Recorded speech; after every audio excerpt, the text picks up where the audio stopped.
president of UNL Garden Friends. Could the other board members please stand? I think some are still out there. Great. Okay. Can we give a round of applause without their efforts?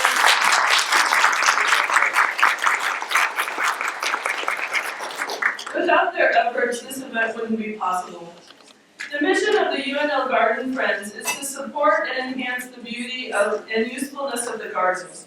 Because of the support of our members, this year we sponsored the landscape update of East Campus's entrance to Egg Hall and a historic plan to get Morrill Hall. We also partnered with Maxwell Friends to do the Maxwell Fall Festival. We also helped with Landscape Services Holiday Party Gathering to say thank you to the women and men who work so hard to create beautiful gardens on UNL's campus. Thanks to Kim Pachia and Susan Butler for putting a Facebook page for us together, so please go look for that and like us on there to keep updated on what we're doing. After Lucinda speaks and we have a question and answer, we'll have a drawing for these note cards, and then after that, we'll have, oh no. You started it, you finished.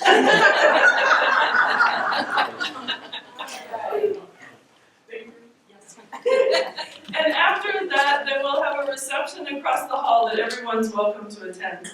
All the Garden Friend members are welcome to attend our annual meeting potluck, which will be March 10th at 4:30 at the Landscape Services office, and that's at 1309 North 17th Street. If you bring a dish to share, and we'll just have a nice time. If you'd like to be on the UNL Garden Friends board, just see one of the UNL Garden Friends board members or come to that meeting. Our speaker this afternoon is Lucinda Mays. And when my son was going to Chadron State, when I would tell gardeners that he was going there, they're like, oh, you gotta meet Lucinda Mays. So I am very pleased that she's here today to speak to us. She has served for 10 years as the horticulturist at Chadron State College in the Pine Ridge of northwest Nebraska.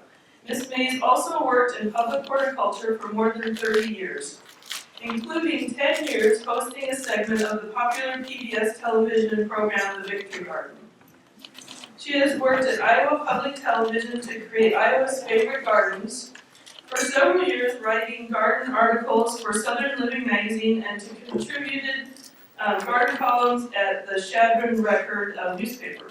Ms. Mays grew up in Buffalo County, Nebraska, and returned to her home state to work with the family and for work in her family in 1998. On Friday, March 4th, the Nebraska Statewide Arboretum will honor Lucinda with the Jim Cook Honor Award. I've been having trouble with that name, that's what You got it right. Good job, Joe. Without further ado, I'd like to introduce Lucinda Mays.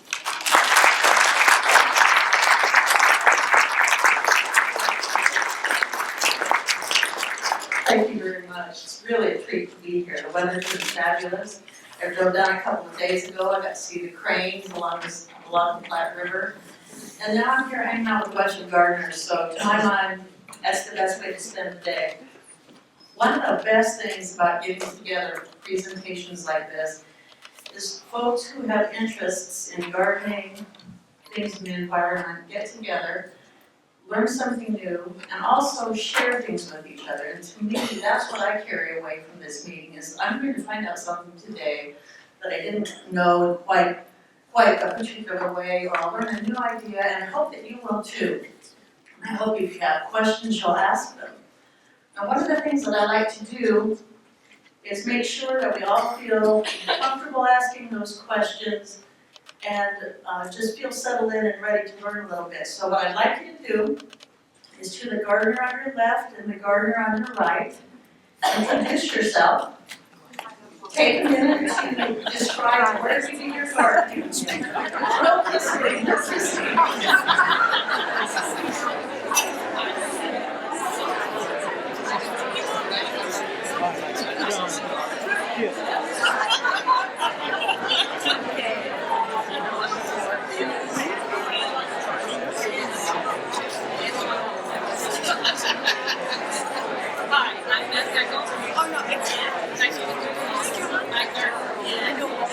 Center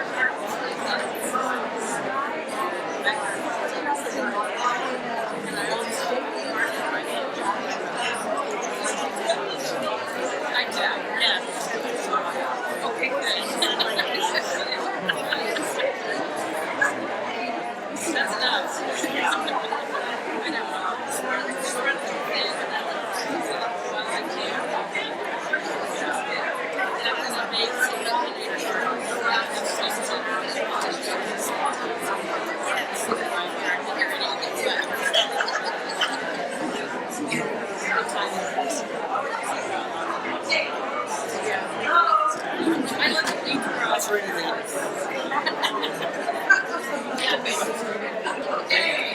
You should be all introduced by now. You all know each other now, so we're not going to stand on ceremony. If you have a question or a comment or some discussion that we'd like to have going, it's very useful if we just go ahead and do it. And you all know each other, so there's no excuses now. I'm going to introduce myself to the gardener on the left and the gardener on the right. This is where I garden now, in Chadron, Nebraska, and our soil pH is 8.1 to 8.3. Our average rainfall is 11 inches a year. And this butte on the east edge of Chadron is out my kitchen window. So that tells you what the soil is like. It's windy and dry and alkaline, and here we are. Hello? Thank you very much. I'm just talking about being windy and dry. What does that mean? Chadron State College is where I do my professional gardening. It's a 281-acre campus. It's in the northwest part of the state. We're 400 and some miles from Lincoln. We're 30 miles from South Dakota and 40 miles from Wyoming. So if you haven't been to visit us, you need to come out and see what this part of the world is all about. So now you know a little bit about me. I'm a gardener. One of the things that I've done in the years of doing professional gardening at botanical gardens is to work with butterfly conservatory folks, and that's where I learned a lot of what I'm going to share with you today. So we'll get started and have a look at gardening to attract butterflies. Whoa. Thank you. There we go. Okay, what is it that grows out on our end of the state? Same genus, different species for most of the plants that you all can grow readily around here. But purple coneflowers, rabbit brush, oxeye daisy, which is a huge weed. Is it weedy for you here? Yes, okay. I assumed that would be. Curly cup gumweed, I haven't seen so much around this part of the state. But because we're dry, a lot of the things that grow here without much trouble, instead of the Colorado blue spruce, we have the Black Hill spruce. So we're just a little bit different when it comes to what you might expect to find in our landscape. Every 25 years, our apricot trees make a crop. This is the apricot tree in my backyard right before the hail hit. So I'm not going to tell you how old I'm going to be the next time we get a crop. But I included the apricot tree because this is one that the butterflies tend to pollinate. There are butterflies in the landscape in the spring, not a lot, and that's true here as well, not a lot. But if there's something blooming in the spring, you may see butterflies on it. And for us, it's the tiger swallowtail. And by us, I mean all of us. Butterflies have been around a long, long time. This is a fossil from Colorado Springs. If you look, you can see that there is a pair of wings, and they're split. You can see the split? And here's the antenna, and the antenna on butterflies is a long filament with a club on the end, kind of like a golf club. So there's the long filament, hard to see, and there's the club. Butterflies tend to have slender abdomen, and here's the thorax where everything kind of sticks together, the head, the wings, the abdomen. So 40 and 50 million years ago, we had butterflies in our part of the world. Been around a long time, and they co-evolved with flowering plants. So what we're going to take a look at is what some of the plants are that are important for the lives of modern butterflies. Now here's what you might expect to see in North America. They're colorful, aren't they? But if you look, you can see wings that have been split, so two-part wings, club-like antenna, a slender abdomen, and those are the characteristics of the butterfly. Sometimes folks get butterflies and moths mixed up, and it doesn't cause any problems, but if you're curious to know, a moth typically has feather-like or fern-like antennae. Butterflies have the filament, the club on the end of their antenna. Moths spin cocoons. Butterflies split their skin to reveal a chrysalis underneath. So those are the two big differences that you can see right away in your landscape. They're pretty on a poster, but where they're really pretty is in our gardens. And this is very achievable, and it comes at a good time. To have butterflies, you need butterfly habitat. And to have butterfly habitat, we need to make certain that we have the plants in place for that, and that we have the kinds of spaces that butterflies need to move around. Earlier, we were talking a little bit about pollinators in general. The information that I give today is specifically for butterflies, but there isn't anything in here that would be harmful in any way to any other kind of pollinator. So you can pretty much apply all of these lessons. There's a few little differences, but nothing major. Okay, what's it take? You gotta have sun. You need sunny gardens for the plants for the butterflies to come to, because butterflies will come to the flowers for nectar. Flowering plants that grow in the sun tend to flower more heavily, therefore more nectar. But the biggest reason is because butterflies are cold-blooded critters. That means that they don't have their heat generated internally, they get it from the outside their bodies. And in order for them to fly, they need to be at least 80 degrees Fahrenheit. So 80 to 100, right around in here, is ideal for butterflies. So once they are warm enough, they can fly. Once they can fly, they can flip from flower to flower, drinking nectar, or finding host plants to lay eggs on. That's why you need to have sun in your garden. Large splashes of color. This patch of cosmos was about 100 feet by 100 feet.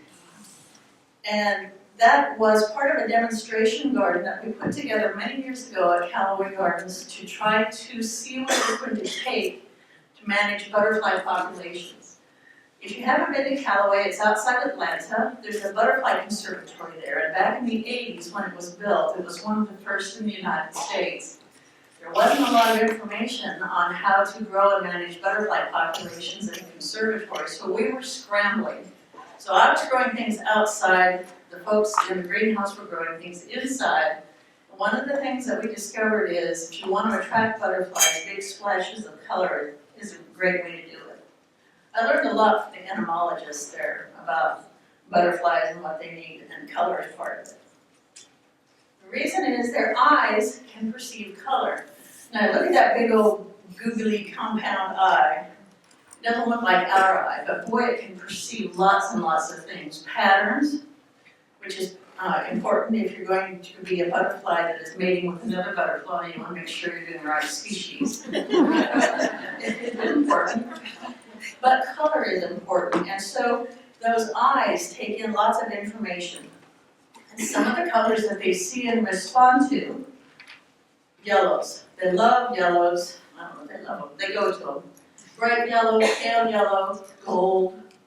Take your pick. The butterflies see that color and respond to it. They go to it. Now, at this point in our conversation today, when I'm talking about butterflies, I'm talking about the adult form. So the butterflies we're looking at right now aren't the egg, they're not the caterpillar, they're not the chrysalis, they're the adult form or the winged form. And that's who has eyes that can perceive color.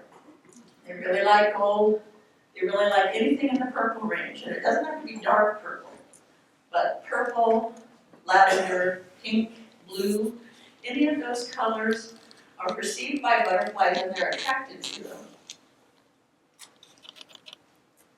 They also see red, and that's not true of every pollinator. This particular plant is pentas, which is a tender perennial. It's a tropical plant. And if you take a look at the yellow sulfur butterfly right there, can you see the two antennas sticking out in a V? And then there's a little black, almost looks like a leg, but it's not. It's right there. That's its drinking, its modified mouth part that drinks nectar. So this butterfly has two antennae, these are the legs right here, and it goes to that red flower because it can see the color, and when it gets there, it gets the nectar. The drinking tube that it has is called proboscis. It's a modified mouth part. They don't chew like grasshoppers, they don't have jaws that crunch on things. What they have instead is a long, flexible tube. And in this photograph, you can see that tube is coiled up under the butterfly's head. So it leaves it there so it's out of the way when it's flying and resting. Then when it's time to feed, it uncoils it and it inserts it into the flower. So if you're looking real close, you can see butterflies doing that. But that's that little donut under his head is the proboscis. Butterflies can get to the nectar easier if the flowers are what gardeners call single. It's not really a technical term, but single flowers tend to have fewer petals, and they're more open, and the central part of the flower or central part of the flower head is more available to the butterfly so that it can land and then get that proboscis uncoiled and down to the nectar source right away. Let's take a look at this one right here, this pearly crescent on the Rudbeckia. That dark, looks like a leg, but it's not. Proboscis has been uncoiled and it can get right to it because there's not a cluster of petals. Flowers that have been highly hybridized have often been hybridized so they're showier to the human eye, not showier to a butterfly's eye. So if you have a showy flower, it may be that the petals are far too clustered for it to be easy for that butterfly to get its proboscis down where the nectar is. The other thing that happens with highly hybridized flowers is when we select for one characteristic, we sometimes lose other characteristics. And sometimes the characteristic that is lost is the production of nectar. So from a butterfly's point of view, the single old-fashioned wild flowers or single flowers are much better to get to the nectar. Now here's a single flower. I just said single flowers are the best, but this one is not the best. This is a hibiscus flower. And look how the butterfly is having to crawl down in there. It's crawling down in, it's expending a lot of effort. There's nectar in the bottom, and it'll get the good from the effort. But it's better if you're trying to raise bigger populations to have something that where the butterflies don't have to work quite so hard to get their food. So something like a purple coneflower, or a sunflower, or a daisy, or a Rudbeckia, all serve as landing platforms. When the butterflies fly in, they can stop and they can nectar. And if you remember your botany lessons from way back, all those flowers that I mentioned are composite flowers. They're composed of petals, which are the ray flowers, and then the disc flowers in the center. Now, if you look at that disc flower, we think of this as one flower, but it's actually a flower head. There's probably 70 or 80 little florets, disc flowers for that butterfly to nectar from. Not all of them are ready right this minute, but there's opportunities to nectar there. So that butterfly makes one stop and then can take nectar from several individuals before it has to fly on and go. So the composite flowers, like purple coneflower, Rudbeckia, daisy, zinnia, single marigolds, all of those are really more accessible nectar, and that means your butterflies don't have to work so hard. And if your butterflies are well fed, you'll have more butterflies. One thing that's an important idea is to have something blooming throughout the entire growing season. So from early spring through late fall, what is there that you can grow in your gardens that is purple or yellow or red? Doesn't have to be, but that's what you're shooting for. That is blooming, that's not wildly double, that has nectar that the butterflies can go after. And I just went through the landscape. These are some things, some photographs taken in Chadron of things that grow very well there. And if you glance around, you can see which month we have something for photographs. Sometimes we're lucky and we have October weather, but not always. This redbud tree is a seedling from a Lincoln redbud tree. So I want to thank you for our redbud tree. Thank you very much. The purple poppy mallow or prairie wine cups is a wonderful, wonderful July plant. And you can see how wide open the petals are and how easy it would be for pollinators to get to that. Summertime's probably the easiest. Any old annual will grow and flower and give you something to feed your butterflies with. But it's a little trickier to have something in the early spring and the late fall.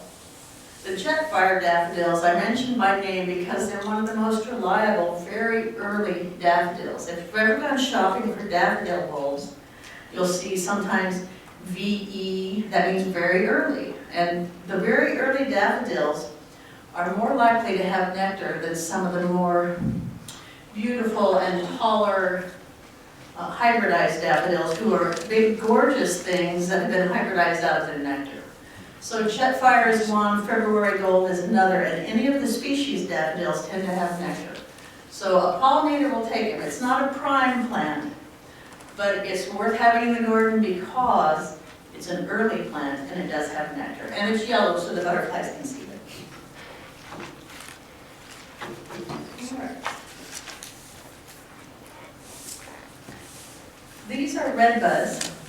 The butterflies on the red buds are enjoying that nectar, and we don't often think of trees and shrubs as being important components of a butterfly garden, but they're just as important as any other flowering kind of plant. They truly are.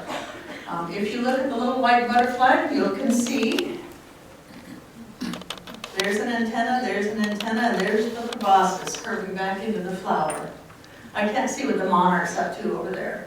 But if you take a look at a redbud tree in the spring on a warm day when the wind isn't howling, you'll be able to see butterfly activity on it. And the activity that you'll see is probably not going to be a fresh hatch around here. Further south, we might have a fresh hatch of butterflies early in the spring, but some butterflies overwinter as adults. And they crawl under piles of leaves, in wood piles, in crevices of cottonwood trees, in the midst of shrubbery, and the same kinds of places where you might expect to find egg cases of other insects. They're protected spots, they're free from predators, and that's where the butterflies overwinter. And then when the weather warms up, let's say we have a nice 77-degree day like we did yesterday. Did anybody see a butterfly? Okay, hooray, we have a butterfly sighting, probably the first one of the year. And it always tells you that spring is on the way. But overwintering as an adult means that these are the first things you'll see in the spring. So what blooms first thing in the spring? I think of red buds, red maples bloom, cornus moss. I don't know if you grow cornelian sherry around here. Yeah, okay. Do you ever see butterfly activity on it? Take a look for that. Take a look for that because dogwoods are host plants for some species of butterflies. In other words, the caterpillars will eat their leaves. So I would expect to see more activity around that. So when the weather's warm and the sun is shining, those butterflies that have been dormant all winter long as adults warm up, they get to 80 degrees or more in their body temperature, and they can fly. And they can fly, and they'll fly to whatever is in bloom. And so part of how we get our apple crops around here is from butterfly pollination. Also bees, but the butterflies are busy too. You'll see the swallowtails particularly in early spring. Very first blooms, that's plum blossoms for us, and dandelions, they're always in bloom when there's a sunny day. You can see that the butterflies aren't picky. Whatever is in bloom, they will go to. And that's an important thing to keep in mind. That full season of bloom is important for meeting the needs of the butterflies as adults. Summertime's so easy. Now, the wild cleome, or the Rocky Mountain bee plant, Cleome cerulata, and I'll show you the hybridized cleome later on in this presentation, is something that pollinators are crazy about. If I could only have one plant in the summer, I guess it would have to be this one. It's easy to grow from seed, but it'll trick you. It's easy to grow from seed if you wait a year. You have to put the seed out and wait a whole year and a half before you see any flowers. So it can be a little tricky to grow from seed, but if you put it out and forget about it, you'll probably be happy you did. It shows up as a kind of a meadow, weedy sort of plant.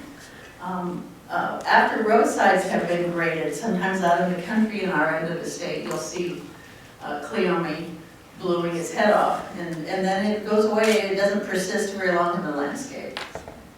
Butterfly bush is not a native, but butterfly bush, named after Reverend Buttle, who went to China as a missionary and found the plant there and brought it back, is a great butterfly feeding plant.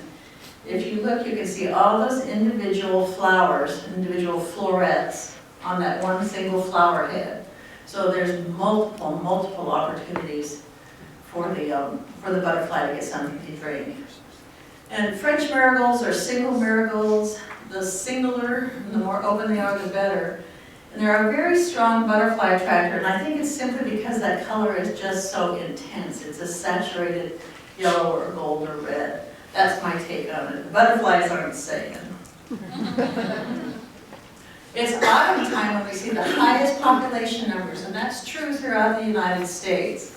And the reason is we have our local populations of butterflies in the fall, but we also have any of the butterfly species that migrate. And there are several. We all know about the monarch because it's been getting a lot of press lately, and a good thing too, I'm glad it is.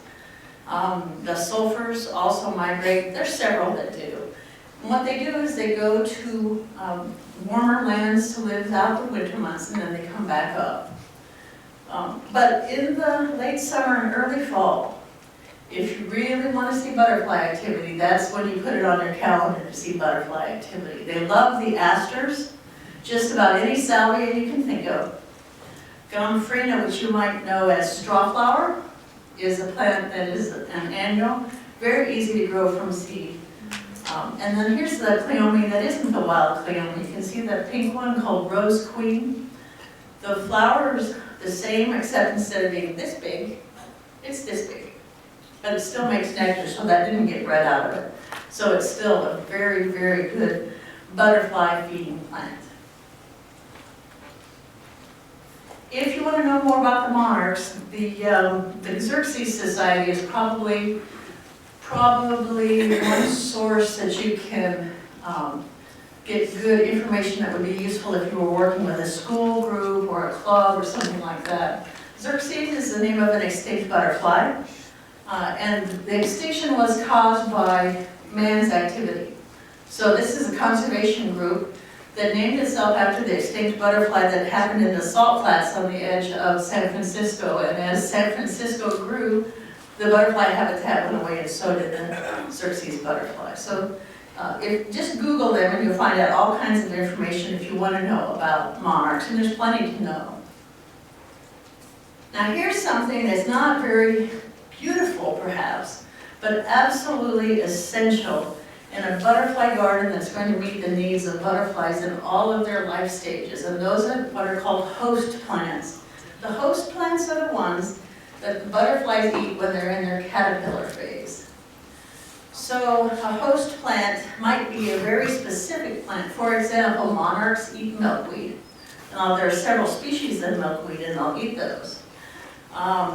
This is a tiger swallowtail caterpillar that you're looking at, and it's munching on parsley, and that's a pot of parsley in a homemade emergence box where we were growing butterflies to have a look at them. So host plants, if I look at a caterpillar on a parsley plant, I can tell you that I'm looking at a black swallowtail because they're very specific.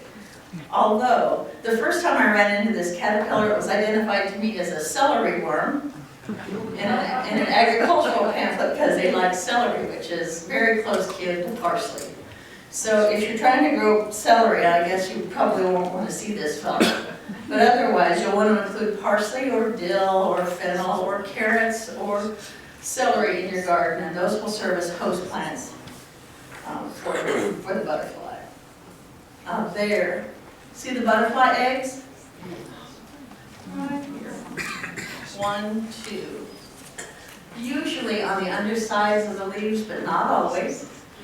And then this is milkweed, so what kind of butterfly? We already know. It's going to be a monarch. The eggs are about the size of a head of a pin.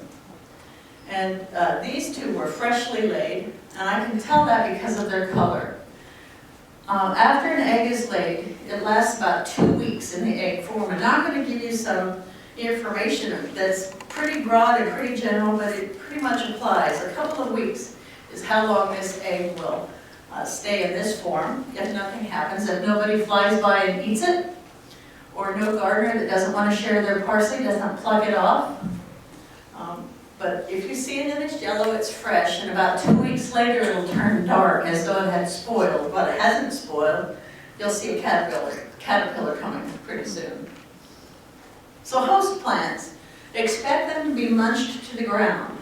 And you can grow them in a plot all by themselves. What you see here is dill, here's some fennel, has some passion vine there, here's some parsley. All of those things are grown for the butterflies to lay their eggs on or near, and then when those eggs hatch 2 weeks later, we expect those plants, we hope those plants will be low to the ground. And that means that the caterpillars are getting plenty to eat. You can do it all apart by itself, or like in this garden, we've tucked parsley right into the flower bed. And so the butterflies' larval food, their caterpillar food, and their adult butterfly food are both in the same garden. And this is what you expect to see, caterpillars eating foliage. And sometimes gardeners get a little verklempt about that, but you need to let that happen in a butterfly garden. Now you all can grow spice bush here, yes? Dara? Okay, we got some yeses. If you ever see one of these guys on or near your spice bush, this is a spice bush swallowtail caterpillar. And you don't want to go pulling that off. I mean, he looks evil, doesn't he? But he'll really be a beautiful butterfly one day. If you do these things, have the sunny spot, have the yellow, red, and purple flowers, have the host plants in place, you'll see butterfly activity in your garden. And what you'll see is just amazing, but you have to go to sit and watch it. And here we have fertilization of eggs. We have the mating of a pair of Gulf fritillary butterflies. And the next series of photographs I'm going to show you came from a friend's backyard in Atlanta. So this is backyard butterfly garden happening. The first time I was learning about butterfly life cycle information was watching these butterflies in this garden. So these are archival photographs, and they thrilled me the first time I saw them, and I hope you'll like them too. After the fertilization of eggs, the female lays the eggs. And if you see a butterfly anywhere in your garden or someone else's, on a plant with its abdomen curved under, much like a wasp looks when it's stinging, that is a female laying her egg. They typically lay them on the undersides of plants, not always, typically. The other thing that we've learned from working with butterflies is that if the butterfly lays one egg here, one egg there, and one egg here, kind of scatters them around, it's a better way to make sure that the caterpillars are distributed so they're not having to compete with each other for food. The young or well-fed females will do that. And then if you have old females with fertilized eggs who haven't been well-fed, who don't have lots of that nectar, then they'll lay them all in a clump. And then some species lay them in patterns. So there's really no rule I can tell you, but it's more typical in a garden setting to see an individual egg, like this butterfly is laying here. That's what they look like. The fritillary eggs look like little tiny ears of corn. And as I said, when they're this color, they're fresh. And then about 2 weeks later, and then again, that's a rule of thumb, but depending on the weather, depending on the species, depending on the humidity, all of those things. But in about 2 weeks' time, that egg will hatch out. And what will be inside that egg is a caterpillar. Now remember, the egg was the size of a head of a pin. So the caterpillar was coiled up inside that egg. So it's no bigger than the head of a pin either. The little white spot you're seeing on the leaf is where the egg was stuck on. So the caterpillar has hatched and immediately begins to eat. And that's what they do. You can see where the egg was attached. You can see the caterpillar has already eaten quite a bit for his size, and he will continue to eat. He will mow down whatever host plant is there. If you take a caterpillar off a host plant and put it on some other plant that you think is better somehow, you'll probably lose that butterfly. It's very rare for a butterfly to eat something that isn't its host plant. Sometimes we just don't know what all the host plants are. But if I were to take this off the passion vine and put it on the parsley, the caterpillar couldn't make use of it. It wouldn't eat it, and I would have killed the caterpillar in essence. So I would just like to know, in this room, has anybody ever put a caterpillar in a jar with some leaves and poked holes in the lid? Okay, raise your hand if you've done that. Ask me how I know. I wonder how many caterpillars have have been killed in the name of science, trying to watch that thing. Some butterflies can be hatched in that way, but I don't recommend it. It's better to see it out in the wild where it's really happening. So this little fritillary is starting to eat. And he eats and eats and eats. And here, if you take a look, you can see a little caterpillar and a big caterpillar. And they look a little bit different. They look like they might be a little bit different colors. They're exactly the same species. But when caterpillars or larvae grow, what they do is they eat until they're so big they don't fit in their skins anymore. And the skin splits and they come out and they can eat some more. And they do that 3 or 4 times, kind of depends on the species. So what's happening in this photograph is both of them are on passion vine. They've both been eating. The little one has a ways to go. The big one is starting to travel because the big one's getting ready for the next thing that happens in the life of a butterfly. The caterpillar glues itself to something. It might be the siding on your house. It might be the stem of a shrub. It really depends on what options that butterfly has. But in this case, that caterpillar crawled off, glued its end, and hung straight down. And about 24 hours later, maybe 12 to 24 hours, it sort of curves in a J. This characteristic J shape that you're looking at is a sign that this butterfly is about to go through its 4th and final molt. So it's going to shed its skin one more time. And what's underneath it then is the chrysalis. And that's another difference between butterflies and moths. Remember, moths spin their cocoons. Butterflies emerge to show their chrysalis underneath. So 2 weeks as an egg, 2 weeks as a caterpillar, eating and shedding and eating and shedding and eating and shedding. 2 more weeks as a chrysalis. So here it is, hanging motionless. And then one day, if you've ever gotten to see this, it's most remarkable. That thing will start to move a little bit. It'll shudder, and it'll shake, and it'll hang still. And then it'll shudder and shake and hang still again. And after a while, the chrysalis will split open, and that's what comes out. It's not quite ready to fly, but that is the emerging gold fritillary butterfly. And if you look at it, you can see it has wings, it has legs. Can you see its abdomen is very fat, very full. It's going to take some time for the body fluids in that abdomen to pump out into the wings. So that you'll see the abdomen can move, and then the wings will pump out and get full and beautiful.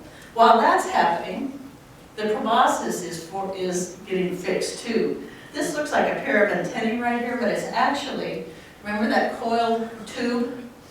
Well, at this point in the butterfly's life, it's not a tube yet. It's 2 half tubes. And as the butterfly hangs there, and the fluid is being pumped through the body, its proboscis is doing this, it's kind of waving around. And after it's moved around, I don't know, a few times, it zips together like a Ziploc bag, and then it's the tube. And it stays the tube from caterpillar to butterfly.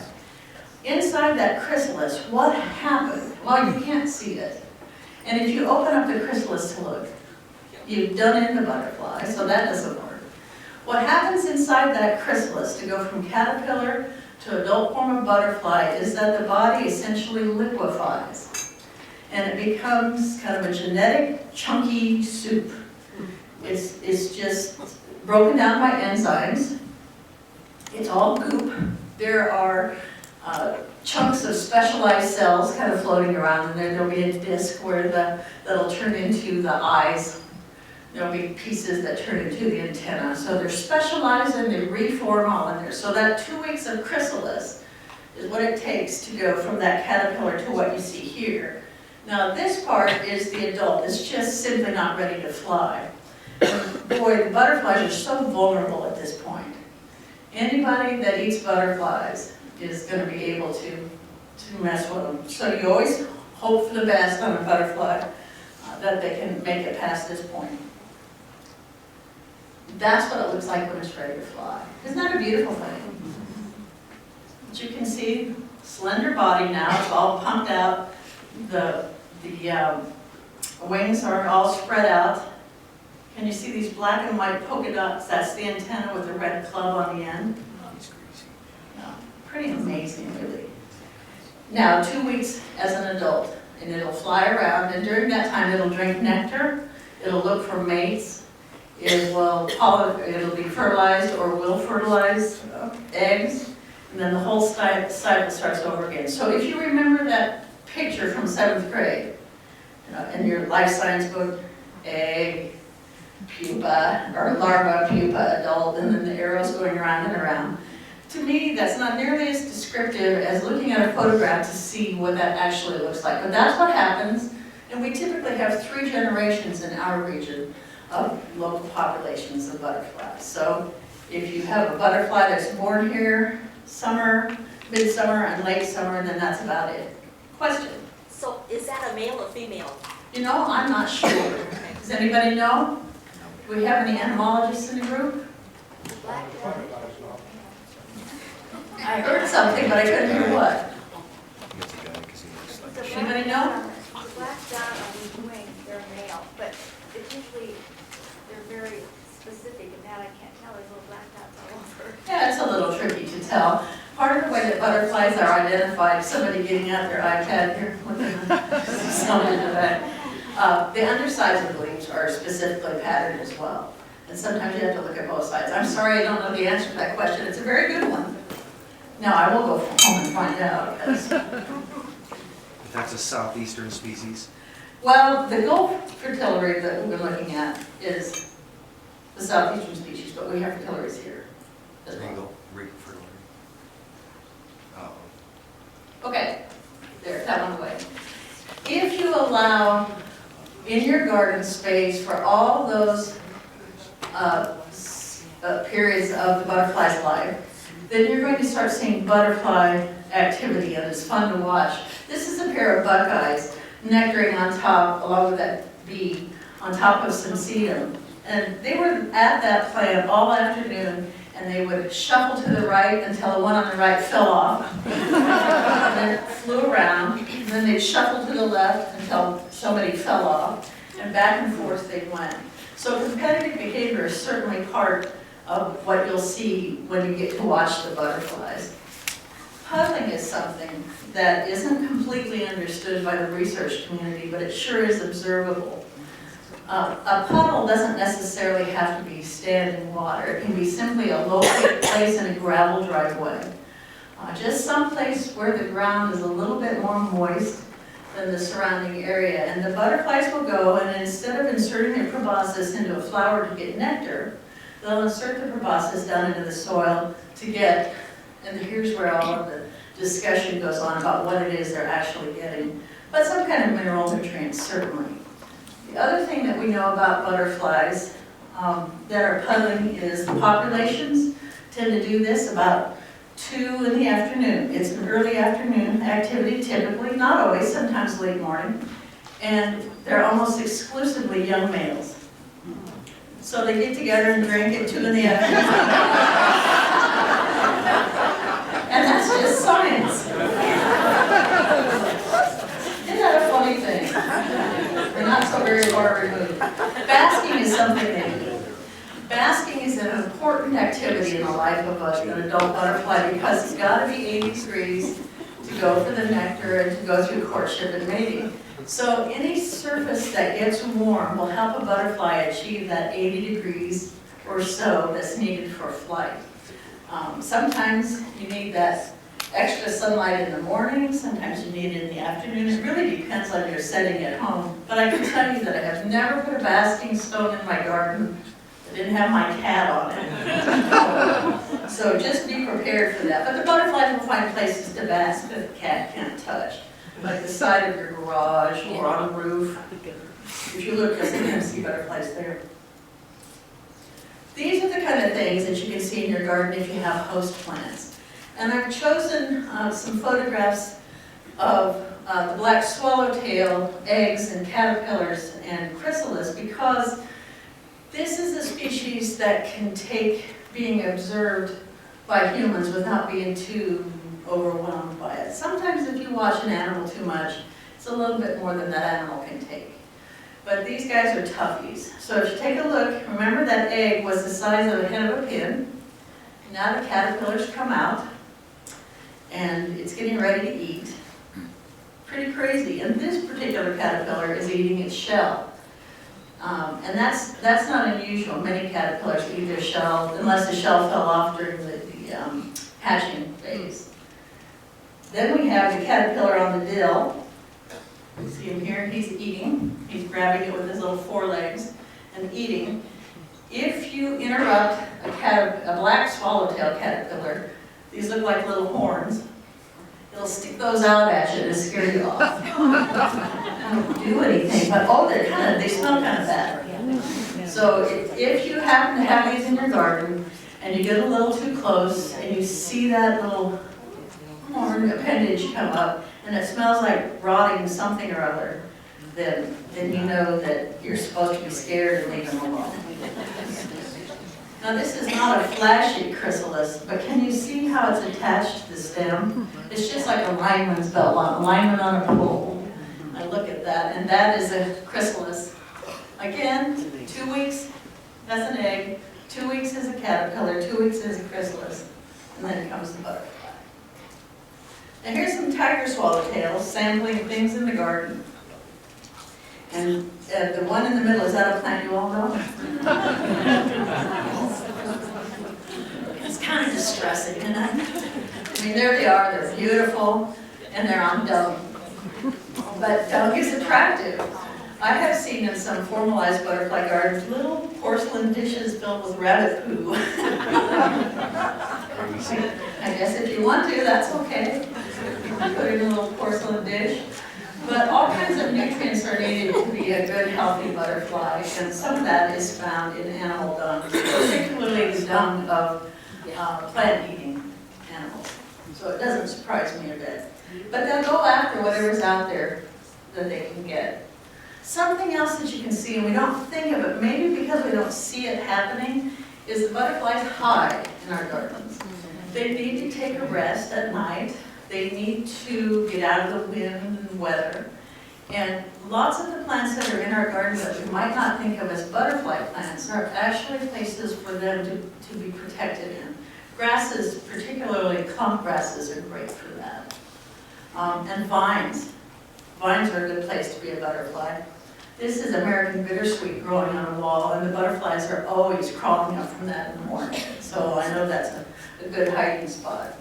The blue rabbit brush down in the corner of the screen that you're looking at is just a rangy plant with room for rabbits to hide under it, as well as room for butterflies. This particular plant is about 4 feet tall and about 8 feet across, kind of a lanky thing. And truly beloved by butterflies for the nectar, so you can eat and sleep if you're a butterfly, right there in the rabbit brush. We haven't talked about this too much yet, but it's really, really important. Bug-friendly gardens, you don't use insecticides, you don't use weed killers, you don't use all kinds of chemicals that are available in very convenient forms to help us with our gardening chores. It's absolutely critical.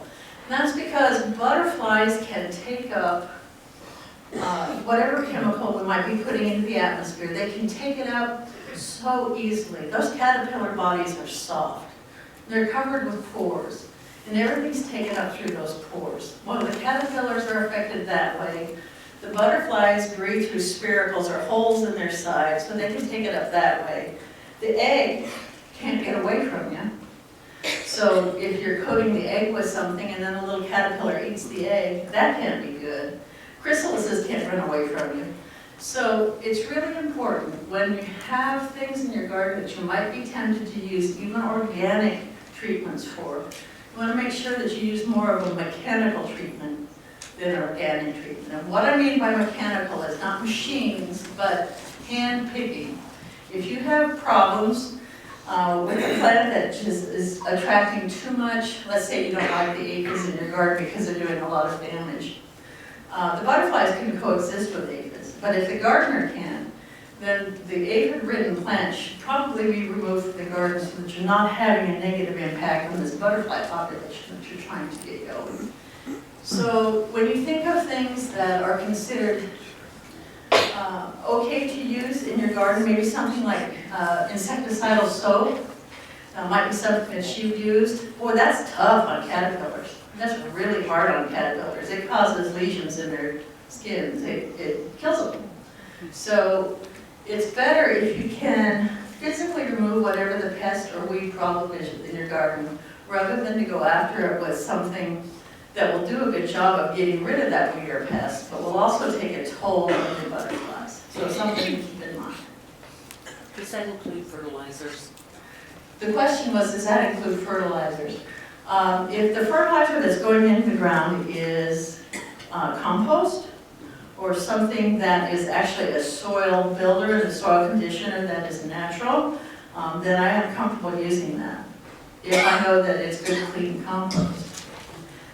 I would not use a formalized granular fertilizer in a butterfly garden. Trying to think if I have. I hope I haven't. I don't think I have. So let's run through. Yes, did you have a question? And what about fungicides? Are they harmful as well? The question is, what about fungicides? Are they harmful as well? I think I wouldn't do it simply because I don't know what the tolerances would be for the life stage of the butterfly at the point you would be applying the fungicide. So really err on the side of caution. It's kind of a do no harm sort of point of view. And it will make a difference over time in how you develop larger and larger butterfly populations. So thank you, that was a good question. So what do we got to do? Yes, question. What about fertilizer that's dissolved in water and we water the roots? Fertilizer that's dissolved in water that you water the roots? That's a very good question. What about fertilizer that's been dissolved in water that is taken up by the roots? That's better. It's still not the best choice for the butterflies. And the reason is the formulated fertilizers that we pay a lot for, because they work so well to make the plants robust and green, are taken up fast. And they're taken up into the plant. The plant is then, a carrier for whatever that is. And if that's what the butterfly is chowing down on, the salt level might be higher. It's a lot of might be's. I'm having to give you a might be answer. But I would not do it. I would make compost tea or something like that if I felt I needed to give fertilizer to a plant. Where you take compost, put it in a bucket with some water, let it sit, scoop off the juice after a couple of days. It's a mild fertilizer. Does that answer your question? Yeah, I mean, I don't have the hard facts and figures on that one. Question? I would just like to point out that I grow a lot of native plants like your goldenrods and such and coneflowers, and I haven't fertilized.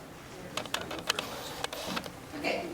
She's pointing out. Even a non-native plant I haven't fertilized. Okay. She's pointing out that the native plants and then also additionally the non-native plants are not fertilized because they grow well for you. Do you build your soil up? I use compost. Okay. I use compost. That counts, but I want a piece of ground like that. That'd be great. Again, coming back to the fertilization, if it's formulated to give a quick response, it will. And that'll put a lot of fertilizer in the fluid of the plant leaves and the caterpillars that eat those on those plants. I would be real leery of it. So, more questions? These are all really good ones, by the way. It sounds like you're already doing some butterfly gardening. Sunning locations are critical. To get multiple blooms, we have lots and lots of food to feed lots and lots of butterflies. And also so the butterflies can achieve that 80 degrees or more Fahrenheit body temperature. Really important because you can't fly if you're not warm enough. A basking stone to catch the light, whether that's toward the west, towards the south, towards the east, it really depends on your situation. Everybody's yard is a little bit different. And this can be done in private gardens, this can be done in public gardens, you can do it just about anywhere. But keeping those butterflies warm is pretty critical. Then remember the color groups that attract butterflies. That's the pink form of the cosmos, sort of a purpley pink. The creeping lantana is a rangy looking plant. It's a perennial in the tropics. Here you'll see it usually as a basket plant. Yes, Where did you get a pineapple sage that? I grew a pineapple sage that way. Yeah.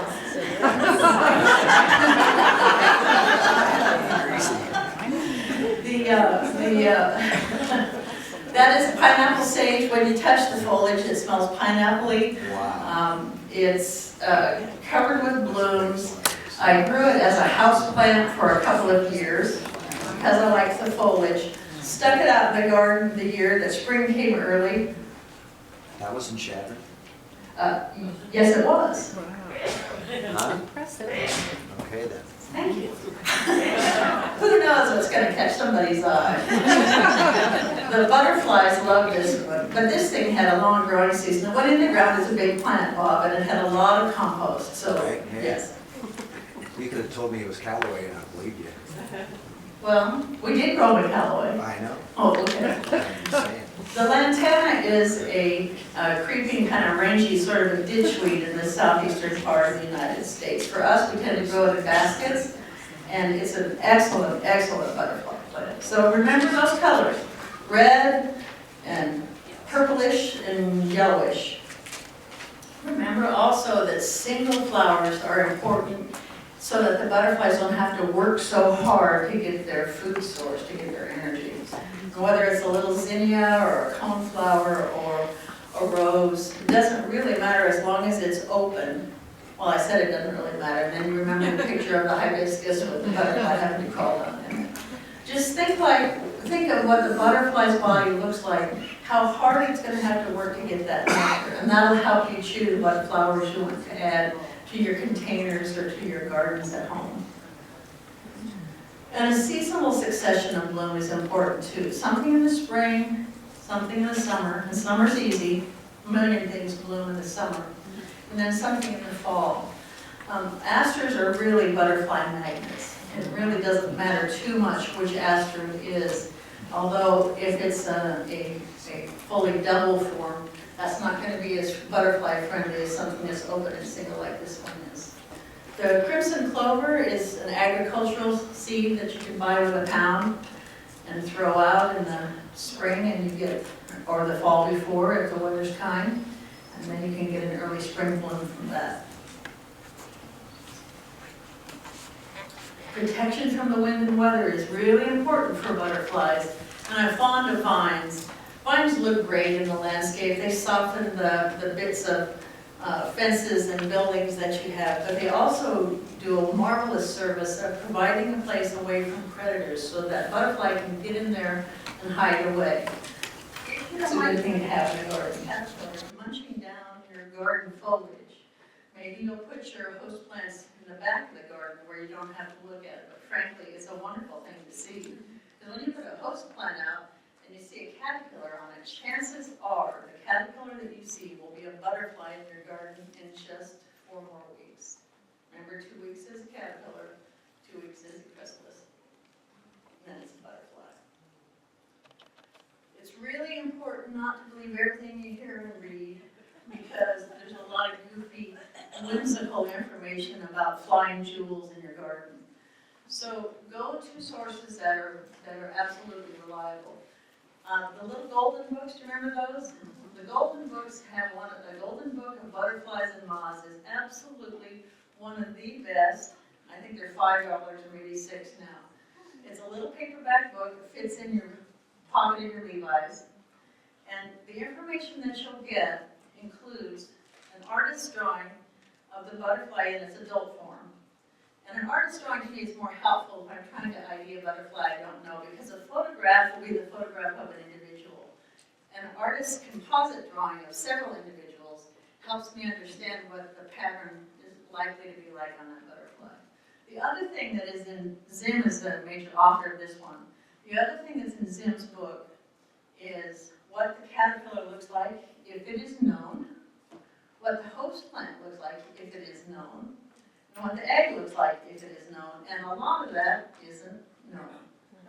So it could very well playing around growing things in your backyard and be finding out things that aren't really in the literature yet. So there's a lot to be learned and understood about butterflies. This is a good little book for it. The National Wildlife Federation is who I would recommend folks go to if they're working with a school group or a garden club or somebody that wants to put together a wildlife-friendly or a butterfly-friendly garden project, because the National Wildlife Federation focuses on the messages that in order to be friendly to whatever the form of wildlife is you're looking at, in this case butterflies, the National Wildlife Federation talks about food, reproductive space, and a space to be safe from predators. All of those things are important components, and they're laid out in very easy, straightforward language with checklists of what to do. So for somebody who's in charge of a bunch of kids, the National Wildlife Federation is a good place to go. Then if you're interested particularly in habitat conservation, I would recommend the Xerxes Society because that's their whole deal. And then there are many, many, many others, one of which that I have relied on in the years that I've been back in Nebraska, which is the NEB guys from UNL. And they have lots and lots and lots of good information. So, say, are you agreeing? Somebody said something. No, I saw a hand go up. If you haven't checked out the NEB guys, the UNL NEB guys are very good for butterfly gardening as well. And to sum up, I would like to bring to you the idea that everything that an individual does can make a difference, because collectively, what butterfly gardens can do is recreate pieces of habitat that are useful to our native butterfly populations. And if we really work at them, they're not just pieces of habitat, they are highly productive pieces of habitat that meet all of the needs of the butterflies. And so with each of us doing even just a little bit, that helps our habitat grow, that helps meet the needs of our butterflies. And I would say that every leaf helps. And to end today's presentation, and then to move on to more questions, answers, and comments, I would just like to thank the folks behind the camera that helped me get the pictures that I was sharing with you today, so you can see a little bit about the butterflies that can grow in our parts of the world. Thank you for coming today.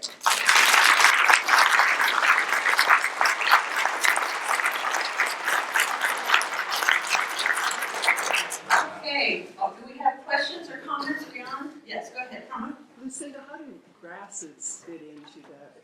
I mean, are they important in any particular ways? You know grasses are important. She's not in your head. But they're not like color or, yeah. Go ahead. Finish your thought. I mean, they're not color, they don't. Yes. Yeah. So how do grasses help? Grasses, especially in the Great Plains of the central United States, are host plants for many species of butterflies. So right there, that's extremely important. And I'm not talking about Kentucky bluegrass in your lawn. Skippers, right? So, yeah. I've heard skippers is one of the host plants. Yeah, many skippers. Oh my gosh, there's 7 or 8 species on little blue stem alone. So as the prairies evolved over the last 10,000 years, particularly at the end of the last ice age, the butterfly populations associated with those are very strong. The other thing is, wind is hard on a butterfly. Well, think if your arms were like sails. And you had a day like today. You need a place to hunker down out of the wind. And grasses, especially the warm season clump grasses, are critically important. When I say warm season warm season bunch grasses, big blue stem, little blue stem, switchgrass. Switchgrass is extra good because it's real thick. Any of them really are very good. So not to have grasses in your butterfly garden is to lose options for some host plants, and is to lose options for some protection, particularly from the wind. Good question, thank you. Other questions or comments? Yes, ma'am. How long does that phase after they leave the chrysalis and while their juices are starting to flow? I mean, that's not 2 weeks, is it? No, thank you for That's asking. like I a should day or clarify half a that. day or? The question, while the butterflies all crumple up, how long does it stay like that? Again, if it's a hot, humid day, it goes fast. If it's just a hot day, it goes medium fast, and sometimes it can take a while, but usually a few hours. Usually a few hours. So it emerges from the chrysalis and takes a few hours, and then it lasts 2 weeks, except the last generation of monarch butterflies. Their adult form lasts about 6 months. And how does that happen? It is also mysterious. But that's the generation that flies from our part of the world, flies down south to Mexico, overwinters there, clustered layer upon layer upon layer in the trees. When it's the right time to come back north, they fly north. They get as far north as they can. They stop. They lay eggs, and that next generation starts, and they pick back up to Canada, and then they hop back down. But the tiger swallowtail that we're looking at in this picture, which doesn't migrate, stays this, looks like this. Well, it gets tattered, but mostly like this for about 2 weeks. And then the monarch is the one that does that 6 month thing. Yes? Do you have any information about their range?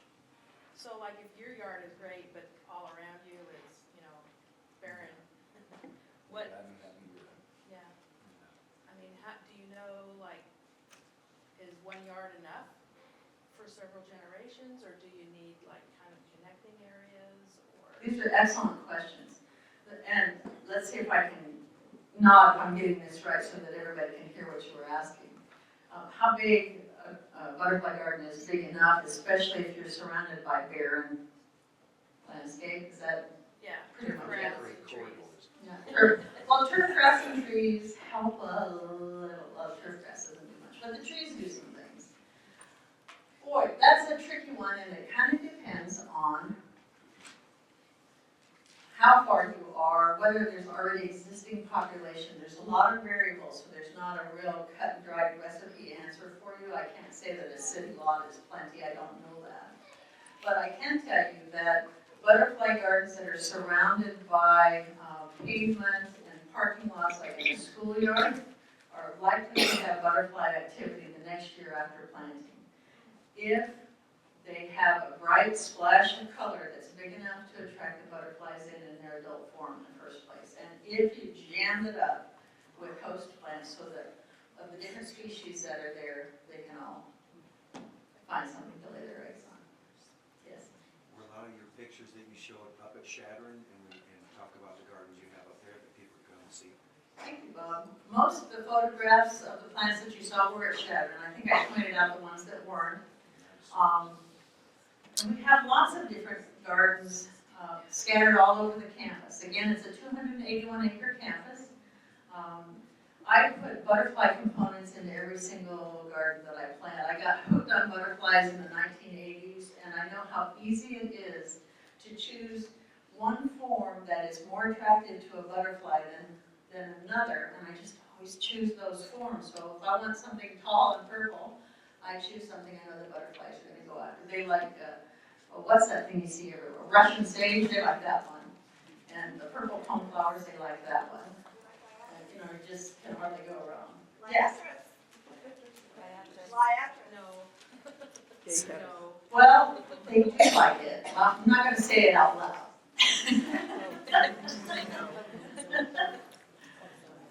The blazing star, the native liatris. Yeah. Those are really good. And those are a member of the sunflower family. They don't look anything like a sunflower, but they're a member of that family, and the butterflies can get to that nectar easily. Now, do you remember the lantana that I showed? One of the things that we discovered when we were growing plants for the conservatory butterflies is that lantana replenishes its nectar. Not every flower does. So lantana can have a butterfly drink from it in just a couple more hours. It'll have replenished that nectar again. So you may not like lantana because its leaves smell like Vaseline, and it's kind of hairy. It can scratch your arms a little bit, but butterflies are crazy about it. It's not native, well, it's native to Florida, but it's not native to here. But it's a great basket plant, and the butterflies absolutely love it. And hummingbirds like it as well, so that's a good one. Yes? in the back. Information that you're sharing in terms of planting pools of them applies to other types of pollinators? Now, I couldn't hear the very last part of your question. How much of this information applies to other types of pollinators? Ah, thank you. Everything applies to other types of pollinators, but bees, one type or another will have preferences. Bats will have preferences. And moths, for example, a lot of moths are active in the evening, so they go for plants whose flower colors reflect the moonlight. So white flowers are typically more popular among the night active moths. You almost have to, if you want to have a moth garden, you almost have to research specifically for moths. And I guess But bees like composites, plain and simple. bees like composites, that's true. Composites being members of the sunflower family. Things that look like little sunflowers and asters and zinnias. Yes? Just for what it's worth, I live in a small yard that's pretty much no lawn. And the bees and the butterflies, they nectar next to each other very peacefully. Yeah. And the wasps as well, they all share the same blooms and they are awesome. The comment is that the bees and the butterflies nectar together peacefully. They are competing, but there's not a big old bug war going on. So that's a good thing. Yes, Crimson clover spreads like other clovers? very good question. Does the crimson clover spread like other clovers? I think if you let it go to seed in a garden setting, you would find those little plants popping up all over the place, but they're not perennial. So that means they're not setting down roots that go to China like the other clovers. So, yeah. Yes, ma'am. Do you have like a good starter package of 5 or 6 plants that you would recommend for somebody who's starting out with this? The question is there a good starter package? All of that printed information that I pulled up for you has that, but I can tell you what my personal starter package would be. And that would be parsley, milkweed, passion vine, spice bush, linden tree, and cottonwood tree. Those are all host plants. And then, and then I had to leave out a lot of stuff, so that's hard. For flowers, again, you want to go spring through fall. I highly recommend the redbud tree. They really like that redbud tree. Any kind of summer flower, like a daisy or a sunflower, and any kind of salvia, whether it's the culinary garden sage or the ornamental things that we grow in our flower gardens would be fine too. Lantana is good. Butterfly bush. Butterfly bush. Yeah. But if you want to go all native, then you have to do something else. Because remember, Reverend Bubble from China brought that plant to us. But I love it. It works very well, and I plant it. I haven't found it to be an aggressive grower, although it will sometimes throw seedlings. Okay, are there any other questions?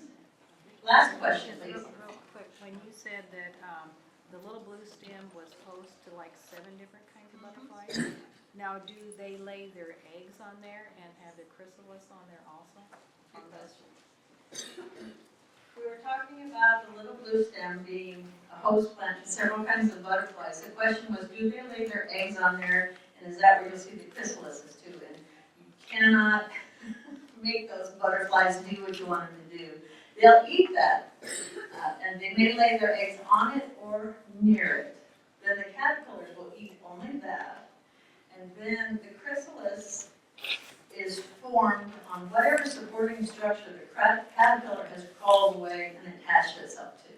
So that could be that plant, that could be a fence post near that plant. It's really hard to predict. For example, butterfly behavior is just when you think you've got it down, they do something different. In the host plant garden that I was growing, I had several root plants all in a row, and there was one plant that never got touched by any of the caterpillars. They mowed every other root plant to the ground. That one did 3 years in a row, and I thought, well, I'm learning something here. And on the 4th year, they mowed that one down.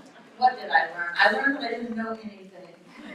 But I learned that we can observe, and what we find out tells us something, and what we can do that isn't harmful is huge.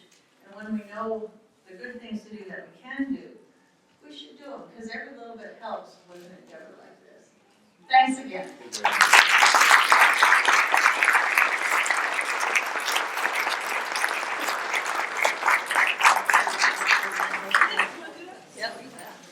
Okay, now we're just gonna quickly draw 2 names for Vanna here. Kay's gonna stand up with the card. I'm scooping them up really well. And then after the drawing, please join us across the hall for the reception.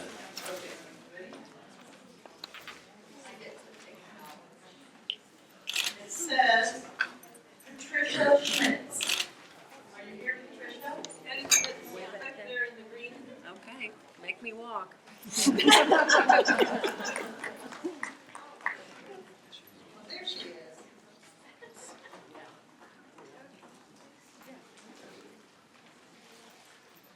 And our next winner is John Jacobs. John, are you here?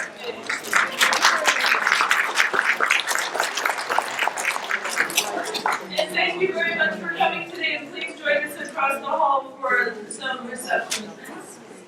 I learned so much.